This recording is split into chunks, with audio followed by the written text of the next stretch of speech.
Hey, good morning, Chris. Hey, Mark, how you doing this morning? Good. Got this special secret live stream we're doing.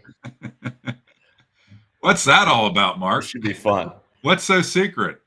Well, we have a lot of administrative courts and commissions and boards within the Ohio State government, and they don't like to necessarily publicize their hearings. Uh, some do, some stream them, live stream. Others don't publicize them and make them available online at all. So you got to go to the physical location, even in 2025 and even after COVID, they're not live streaming stuff. And then there are some that do, they use the technology where they could live stream it, but they only do the audio, like this one. So why don't you set this up for us, Chris? Tell us Okay, what so you what think what is going we're to happen. what we're gonna do, because it starts at 10, and you'll see I'm gonna drop off before it starts, and Mark knows why. But then he's gonna try to access a Board of Tax Appeals hearing. So what is the Board of Tax Appeals? So one of the fairest and most equitable, honest things in all of Ohio is property taxes, right? No, no, wrong. Not, Right. not okay. So property taxes, when you have a complaint about your valuations for property taxes, that starts at your local board of revision in a county. By the way, all boards of revisions, all of their hearings are recorded or in some way. They may not be streamed, and they probably should be, but all of them have to have a record of the hearings. But when they go to the Board of Tax Appeals, which is the body we're talking about here, that's sort of the appellate level. That's at the state level, and they have hearing officers. And I think if it's not crooked, I don't. They are so secretive about what they do. They are so paranoid about anybody having a record of their meetings or what they do, their hearings, that it's ridiculous. So I think it's been 3 or 4 years ago now, tried to record a BTA hearing in person in Columbus and was threatened with arrest multiple times. That resulted in a federal lawsuit. And I was ultimately banned from coming to BTA meetings when I had done nothing to disrupt the meeting whatsoever. They're just so paranoid and so secret and so where there's smoke, there's fire. That's corrupt. There's corruption going on then that they don't want people to see. The Board of Tax Appeals is going to be dominated by well-heeled interests that know how to, if it were Cincinnati, it would be like your Jeff Birding types getting on the largesse of government for sports stadiums and things like that, Mark, to get the right valuation. So the BTA is involved in that kind of stuff. They have two kinds of hearings. They have what's a regular hearing that is quote unquote in person, but they do some of them virtual. They do some of them in person. And then they have hearings that are what they call small claims that are done over the telephone. That's what this is. I pointed out to Mark, and he's got an interest in this, because he's had this interest in these bodies that are very secretive and appear to be very corrupt. They have two hearings that are supposed to be today. One's at 10 and one's at 11:30. So Mark's going to try to join and see what happens when he joins one of these teleconference hearings that is what's called small claims. Just by the way, if anybody's watching, even to find out that there is a hearing of this body is you would never be able to do it if you didn't know. I know how to do it, but you have to go to the BTA website, go to their docket system, search on the docket system, look for hearings within a certain date range, and then you can't tell what kind of hearing it is unless you drill down 2 or 3 times. I went there once for thinking it was an in-person hearing. That's why I found out about these small claims hearings that are not that you would only ever know because you drilled down. And by the way, Mark, I don't know if you knew this. If you even went to their docket and drilled down and found a small claims hearing, which is all done by telephone, in order to even find out how to be part of it, you have to do a separate record request. So think about this. They do not even make available the information to citizens without doing a separate record request to them, what even the call-in information is for the meetings. It is completely corrupt. So they do not publish the call-in information, Chris, on their website? No. If they got it buried somewhere now, it's news to me. But if you drill in through the docket system, you have to drill down like 2-3 levels, and you can find out that it's a small claims hearing. That means it's going to be by phone. But then in order to get, like I got this information for you because by doing a records request, because that's how secret they are. They don't want people and citizens. And if you're secretive about tax stuff, okay, what does that tell you? What does that tell you about any entity that would be secretive about tax stuff? So that's a problem.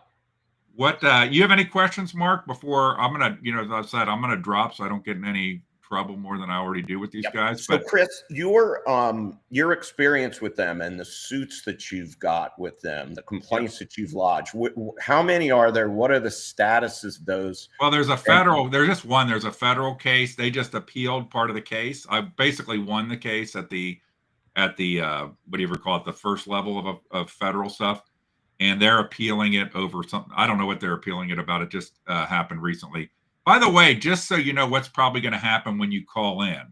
So a lot of these hearings, even if you plan your day around them, a lot of them disappear at the last minute. They reschedule them, they get canceled, or there's an agreement, because these hearings are the government and another person. Okay, like Mark Paquita Enterprises versus Franklin County or something. And I might own an apartment building, correct? Okay, or a commercial building. So they can settle the cases before the hearing. So a lot of times, like just from a couple days ago to today, 2 of the hearings disappeared. But you'd have to go back into the docket constantly to see if something disappeared. When you call in, either the meeting will be canceled because that happens a lot. But they may or may not tell you you're not allowed to record. Okay. By the way, you should be allowed to attend any government meeting without having to identify yourself, but I'm sure they're going to ask you to identify yourself. And you'll have to see whether they give the preamble that you're not allowed to record the meeting, which is absolutely absurd. Okay. It's not legal. That it's secret. This meeting is secret. Yeah. And then they've rationalized this. Well, because, the people involved don't know want to know what they're talking about. Damn right they don't, because it's corrupt tax shit. They don't want people to know what they're talking about. But you can see what happens with them and whether they, of those outcomes. And then you can make your determination whether you're going to, if they tell you you can't record, whether you're going to continue to stream or not. And I guess in theory, if you delete the stream afterwards, it ain't recording. It's streaming, Right. So it's just absurd. It's totally crooked. And I appreciate your interest in these bodies. And as I find them, Mark, I think it's great that you're trying to bring attention to these super secretive, crooked bodies in Columbus that try to hide their activities and what they're doing. As an aside, there's an election commission meeting going on today, and the next hearing, later, well, I know that's one of your hot buttons because they make it almost impossible. At least they put their meetings online, but it's almost impossible to figure out how to get to them. Well, Chris, you and I are going to work together on these administrative bodies that have these hearings that are super top secret, double probation kind of things, and we're going to expose more, normal Ohioans who aren't involved in politics, or raising families, going to school, taking care of elderly parents, building a business, whatever, and try to give them this information in digestible bites and record it so they can do their research on their own time. So we're going to do more of these. And then the fundamental thing is, you're not going to solve, you and I, or anybody listening, by just knowing about what we need to solve first and foremost is a corrupt system that keeps this stuff hidden from us. Basically, there should be a unified platform like, YouTube for government, where you could go get all these hearings in one place. And one of the most important parts of them, and I'll jump off here, Mark, so you can try to get in, but one of the most important parts is not that people necessarily watch them right now. It's that you have the historical record, so that later when you find out Larry Householder's a crook and doing bribes, you can go back and listen to the hearings. I'm going to drop, Mark, and good luck and see what happens. See you, Chris. Bye.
So I've got to be admitted by the host. Because this really, while it should be a public meeting, isn't. We're going to see what happens here, folks.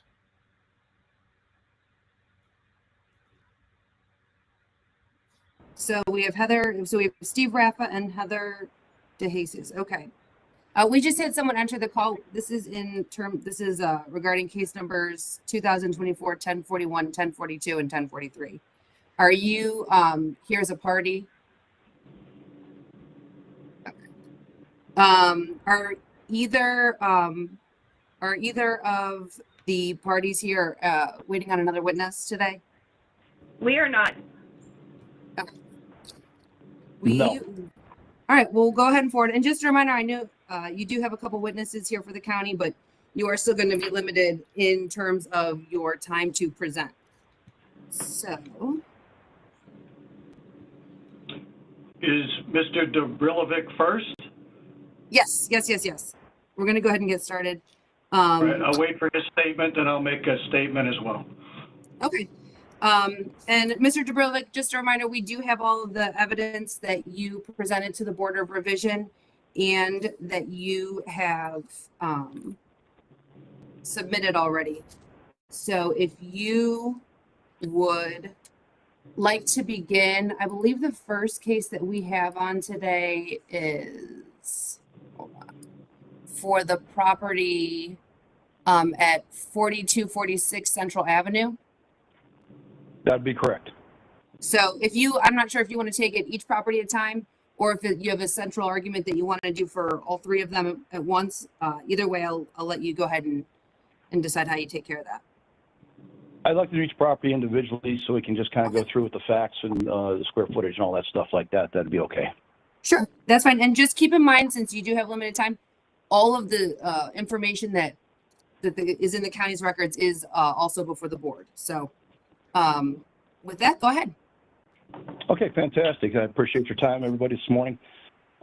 This property was purchased back on 12/30/2019 for $54,000 from the estate of Elise Herman, which is 3 years, 2 days out. I know typically we look at 3 years on a property. This was during the highlight of the property boom. Highest property values were 2019, 2020, 2021 in the Austintown area. Exhibit 1 and 2 are both properties within a mile located at several properties that I own as exhibits that I'm going to go through this morning. Unlike the Board of Revisions, I did not go out and pick out the highest price properties or whatever. I just used 5 of my own properties as examples.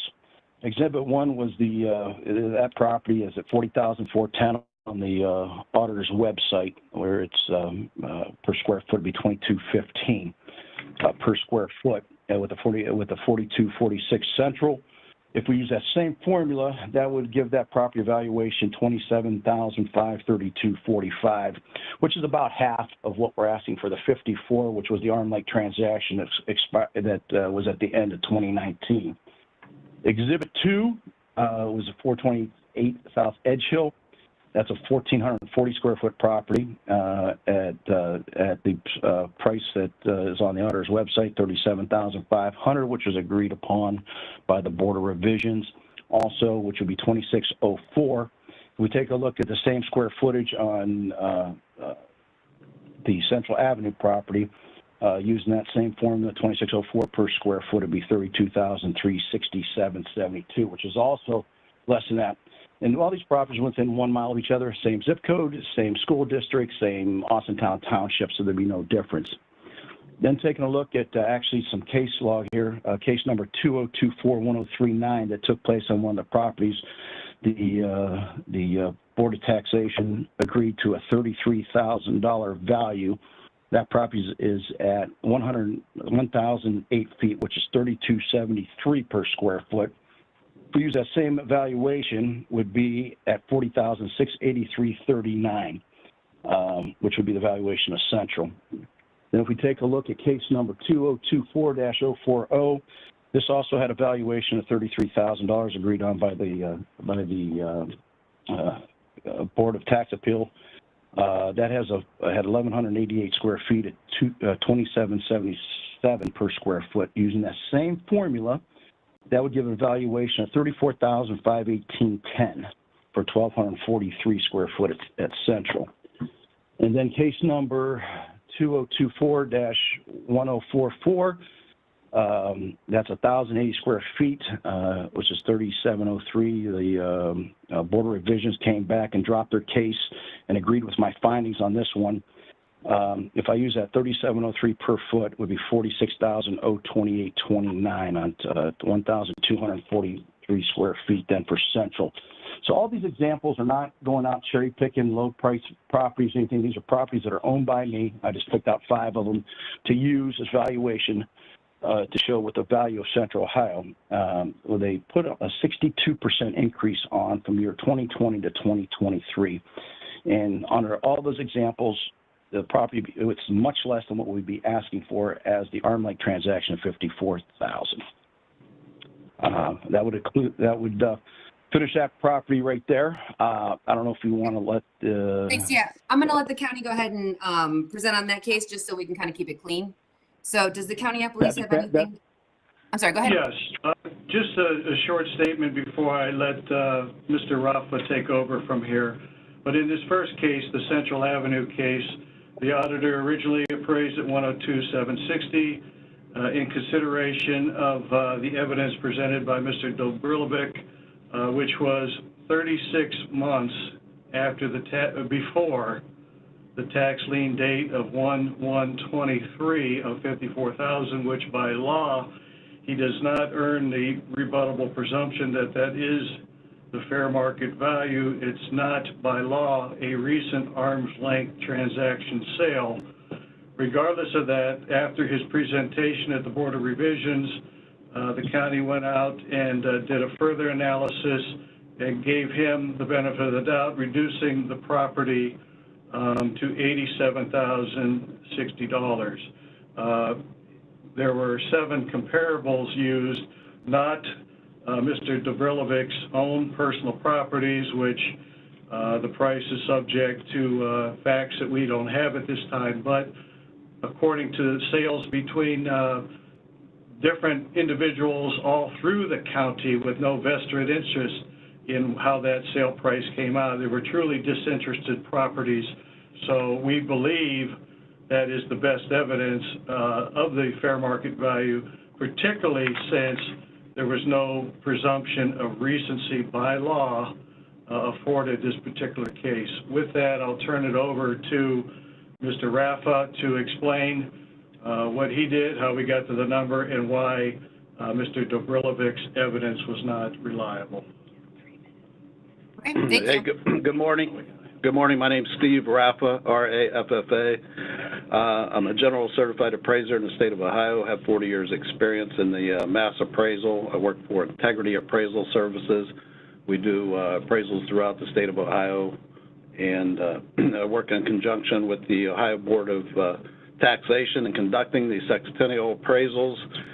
And there's certain guidelines that the state provides us to use. In Mahoning County, they went through the 2023 countywide reappraisal, in which the state put the weight of the 2022 sales, which I found statistically to be the high point of the market, and the average countywide increase was 38.14%.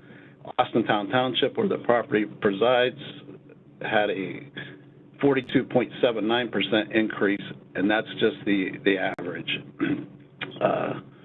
I looked at the transcripts, and I looked at the comparable market analysis that was used when they reduced the value to $87,000, and did some research and concurred that the value was within line of the 7 comparables that were used, which had a range anywhere from a low of $63 to a high of $110 a square foot unadjusted.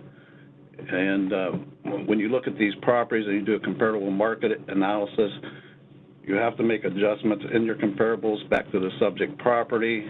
And I tried to read the transcript to see if the subject property had anything that would have some deferred maintenance or anything major that may have been wrong with the property that may require more of an adjustment, and nowhere did I see that in the transcript. They said the property is currently rented, so I assume it is a livable. As far as the state's concerned, they will not accept certain deeds such as estate sales, quitclaim deeds. And as far as appraisal, we don't use cash deals because we can't verify the elements that were involved in the purchase price. We try to use the multiple listing service where a realtor is involved, and we can verify the data, and that's how we arrive at the values and the equalization across the board. Now, as far as the percentage increases, we don't look at percentage increases. This isn't a triennial. This is a mass appraisal for a sextennial year. So we're looking and verifying sell prices and doing comparisons that way and applying them in mass to all the properties. Unless something detrimental is to the property, it falls in line with what we've seen out there.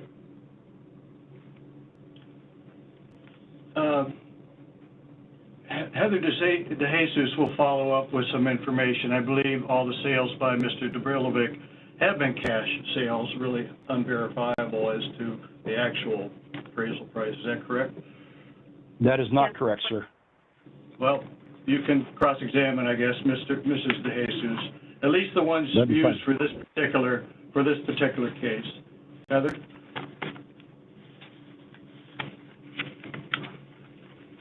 I just want to looking for remind the her county that you are running kind of short on time, so if we can make sure that anything that Ms. DeJesus has to say is.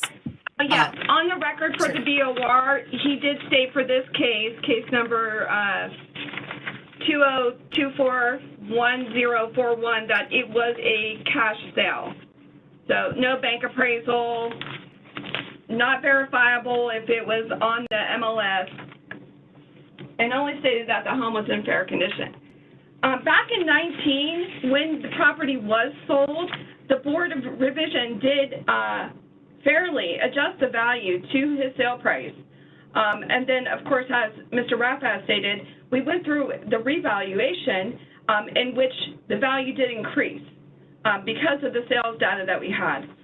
So to come back in and request the same value 30 months after the lien date, the board did not feel that was an accurate market value. Okay, thank you. Mr. Dobrilovic, do you have anything in response with respect just to this property before we move on to the next one?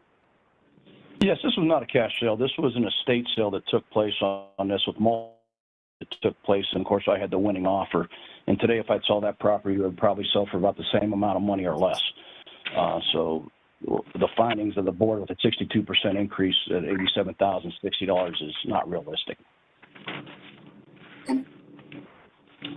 If I may counter with, I'd ask the examining officer to look at the transcript where Ms. DeJesus asked for this particular property, was this a cash sale, no bank appraisal, and Dobrilovic said yes. Mr. Hall? Yes. We're under a strict time constraint, and so there is a pretty rigid order that we're going to be handling this, and so I will let you know when it's your opportunity, and we're going to move on to the next one. So, but the board does have the benefit of the record, and the board has the benefit of the written argument from the parties. So, moving on, Mr. Dobrilovic, if you want to move on to case number 2024-1042. That'd be fine, thank you.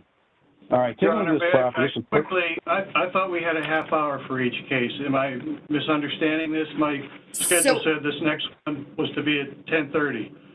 It was, but so all of the cases were consolidated, and the 30-minute timetable between hearings is not because each hearing has 30 minutes. It's because each small claims hearing has roughly 5 minutes per side. That is allotted, and I so apologize. I read the notice as each case getting a half hour. Right, but the cases aren't getting. We're not given a half hour. The schedule had them starting each half hour, but that wasn't because each case got a half hour. Each case is allotted about 5 minutes per side. Okay, I apologize. Okay, yeah. So with that, we will go ahead and move along to the next case, which is 2024-1042, and I believe that is the case on Norquest Boulevard. That is correct. So if you want to go ahead and proceed with that. Okay, fantastic. Thank you. This was an arm's length sale that took place on March 21st, 2016 for $30,000 from a Miss Christine Albenzi. In 2020, this had a valuation of $31,060. In 2023, there was an increase of put on upon it of $89,470, which was $58,410 increase over the valuation, which is 289% increase on that property. Taking a look at that, Exhibit 1 and 2, again, I'm using the same exact properties that I referred to in the last case, and I will be using those and also in the other one. 431 Edge Hill, using the same square footage, 1824, valuation of $40,410 is $22.15 per square foot. On the Norquest property, it'd be at 1,115 square feet at $22.15 will give a valuation of $24,697.25. Using Exhibit 2 would be 428 Edge Hill, which is 1440 at $37,500 to $26.04 square foot. Valuation, again, on 1,115 at the Norquest property would give a value of $29,036.60. I wanted to point out too, the counselor in his argument had put through that I just used an arbitrary number I just pulled out of the air. Mahoning County auditor site had said across the board it was approximately 30% increase across Mahoning County. So I took that 30% and I used that same number to come up with the evaluation with an increase from the evaluation from 2020 of the 31,060 of an increase of 9,318 to give me the valuation that we're seeking of the $40,378. Now, taking a look at the Westmont property using the same evaluation with the square footage, it would be 3273. If we use that valuation for the Norquest property, it would come out to 36,493.95. Taking a look at the Westmont property, the valuation of 2277 per square foot. If we use that on the Norquest of 1,115 square feet, we get a valuation of 30,936.55. And you see in these examples, they're well below what we're asking. That's a fair evaluation. And 289% increase is just absolutely ridiculous. You know, when the average was 30% across the board, for me to try to absorb 289% is just, the property's not worth that. It wouldn't sell for that. Open market wouldn't even be close. We feel that the property is worth the $40,378, and that's what we're seeking. Thank you. Thank you. Briefly, before I turn it over to Mr. Baffa, the property was purchased by Mr. Devilovic at $30,000 on March 21st, 2016. It's his position that over 7 years later, it's only increased in value $10,000. The appraiser for the county did 5 comparables, independent buyers and sellers, objective, and came to the value of $89,740. The theory used by Mr. Devilovic of just a general increase across the county was not the best evidence presented, and I'll let Mr. Baffa take it from here. Again, this is Steve Raffa. I looked over the transcript and I looked over the comparative market analysis that was provided to the Board of Revision, and I verified that the 5 cells that were used were comparable, that gave a value range, and average per square foot of 131. Subject home was priced at $80 a square foot. I took it upon myself to look at the 2022 sales strictly, since that's what the state was looking at. And I also came up with 6 comparables. They were all sold in the 22 and early 23s and I came up with a value range of 85 to 120,000 for comparable homes, and therefore I concur with the previous commercial or comparative market report for that valuation of $89,470. I believe it was 740. Is it $89,470? I got it backwards, and I apologize. Okay, Mr. Jesus? Yeah, just real quick, I wanted to say that when values get lowered through the BOR for whatever reason, when the reval comes along and makes those values fair market values, and what we're seeing with the data, sometimes those parcels go up above the average percentage increase because they were artificially low or low just because whatever reason. So unfortunately, these properties get hit with a bigger increase than the average. And Mr.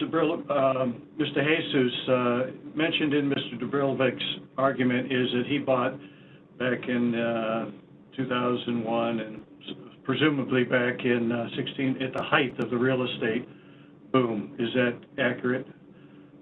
That is not accurate, sir. That was not the argument on this property. 2021. Yeah, so this one was an older As I sale. indicated earlier, everyone has an opportunity, and we're going to go in order, and we're not going to interrupt. There are no interruptions or objections. So I need everyone to just sit quietly if it's not their opportunity to speak. So, sorry, Mr. Jesus, if you want to continue. Yes, correct. Mr. Jesus does have the floor. I wanted to make sure Mr. Dubrilvik did not interrupt again. Oh, sure, no problem. So I just wanted to reiterate that this is a 7-year-old sale and that his basis of inflation is really invalid with the way that we do the mass appraisal. That's all I had to say about this one. And then, you know, of course, the values have changed dramatically since 16. Okay. Is his argument. Mr. Hall, did you Anything have something else to say? I just asked Mr. Raff if he had anything else to add to that. We have, looks like 5 minutes left in this property. No. Okay. Okay. I think that concludes our presentation. Okay.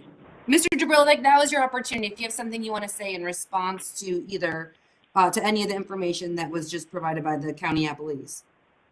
Yes, the appraiser, Mr. Raffa, had, I believe in the last case we talked about, said across the board he had roughly 40.9%. It was what he saw in 2022 as the high point of the percentage of increase over property values.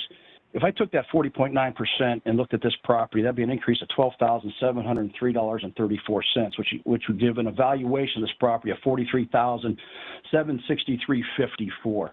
So with that argument, we're still at that $40,000 point, $40,378. 289% increase is not in the realm of what this property is worth. That's all I have there. Thank you. Okay, thank you. We will go ahead then and move on to the third case that we have for today. And that is going to be the property located on Yorkshire Boulevard. So, Mr. Dubrilvik, if you want to go ahead and present your case. Yeah, great. Thank you again. All right, this property was actually purchased on 10/2 of 20 from a Melinda Marks.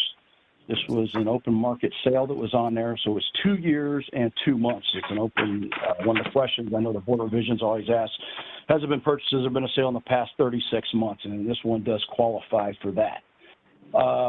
And the evaluation in 2020 was at $45,000. They assessed $81,790 as a value in 2023. That is a 36,790% increase. That's 55%, which again is well above what, you know, the 30%, what they said was the average going across, or as the appraiser, Rappa, had said, of the 40.9% he saw in 2022 as the high. The exhibits, again, same exhibits we used in the past, because like I said, these same properties, same type of homes, same township, same school district, all within a mile of each other. Exhibit 1, using the 434 South Edge Hill property. It's an 1,824 square foot property. It's valued at $40,410 currently, $22.15 per square foot. If I use that same evaluation applied to this house, which is 912 square feet, would be $20,020.80. Exhibit 2 we had, which was using that 428 South Edge Hill property, which is a property of 1,440 square feet, valued currently at $37,500. It will be $26.04 per square foot. Using that same formula, 912 square foot, or 912 square feet at 2604, we're given a valuation of $23,748.48. If we move on and we take a look at case number 2024-1039, which is the 4158 Westmont property, using their square footage, which would be 3273 per square foot, multiplying that at 912 square feet, would give a valuation of $29,849.76. If I use the case number 2024-1040, which is a 4154 Westmont property, square footage there would be 2777 per square foot, would give a 912 square feet, would give an evaluation of $25,326.24. And then using case number 2024-1044, which is a 231 Rosemont property, using evaluation, and this is a case where the Board of Revisions came back and dropped their case and did agree with our findings, using a 3703 per square foot and multiplying that at 912 square feet for this property would give an evaluation of $33,771.36. Being this is a sale within the 3-year period, it's actually 2 years, 2 months. Arm length transaction, this property should be valued at the $45,000, which we are seeking as an arm length transaction is what this property is currently worth. We should wrap that up. Thank you. Thank you very much. And Mr. Hall? Quickly, before I turn to Mr. Raffa, the $45,000 was his purchase price of the property on 10/2/20, which is 27 months before the tax lien date of 1/1/23. Again, there's no rebuttable presumption of fair market value by law for this particular purchase, and it was not the best evidence of the property's value. As just common sense would tell us, all of our property values have skyrocketed into the 2020s. In fact, I believe Mr. Raffa is also going to say, in addition to the 5 comparables that he used to reach the number by the Board of Revision, he learned that on 6/29/23, Mr. Dobrilovic purchased the house right next door on Yorkshire for $83,000. Go ahead and testify, Mr. Raffa.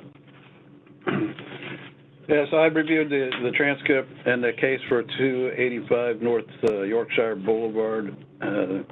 The reappraisal value was $81,790. They did a comparative market analysis and came up with 5 properties that range in age from 1954 to 1959, with square footage between 864 square feet and 1,400 square feet, which brackets the subject property. And they came up with the average comparative market average price per square foot at $109 per square foot. That was all verified through the mobile listing service. The subject price per square foot is $90. And again, Mr. Dobrilovic purchased the property. We did find the house next door, the exact same square footage. It's a mirror image of the subject property, 912 square feet. The only difference being that it has a patio on the back of the house and not an enclosed porch, and that is at 281 North Yorkshire Boulevard, and the purchase price was $83,500, and that was verified through the county conveyance form. Mr. DeJesus, anything to add? No, just again that, the board believed it was an older sale, not within the 24 months. Also that The best evidence that we found were the comparables that were used during the revaluation, and we felt our subject price per square footage of this property was in line with those comparables. And also, you know, knowing now that the house next door, exactly same square footage and same year built, was purchased by the appellant for $91.55 a square foot, when our subject is on at 90. So I feel that we're right in range with the current valuation, and I hope that the BTA sees that as well. Thank you. Mr. Jabralovic, do you have anything in response on this last case? I do. They're responding to 281 Yorkshire, and there's some facts that they're not aware of why that property sold at $83,000. For one, we had some capital gains monies that had to be applied, and as Mr. Raffi said, he's been doing this 40 years. I've been doing it 35. I sold hundreds of properties, residential, commercial, and industrial. So I'm not a novice. I would go toe-to-toe with him any given day of the week on evaluating properties. The capital gains were applied there. There was a multi-bidding that was taking place on that property. I was up against the wall to move these capital gains money into a property or be subject to federal tax on it. So that's the reason why that property sold so high. I was out of time and I had to move the money. So it was just a cost basis across with multi-properties, cost basis all the way across. So you just divide them into all the properties or whatever it is, what it is. Other than that, the property, like I said, it is worth the what we're seeking. It's 2 years, 2 months, and the $45,000 is what we feel the property is worth, and that is what it's worth if it went to fair market today. I appreciate the time today. Thank you. And I just want to clarify before I hang up.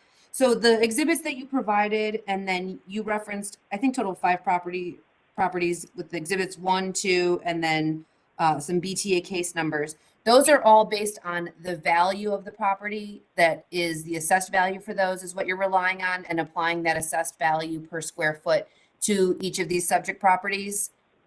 That is correct. Okay. Yes. I just wanted to make sure I knew because just the reason you were referencing them. And then other than that, you are relying on the sales of the properties as well, your purchase prices. That is correct. Yes, and that's the prices that are available through the auditor's website too. Those are exact numbers. Okay. I just wanted to clarify that. So with that said, I don't think that I have anything further, and we can go ahead and conclude today's hearing.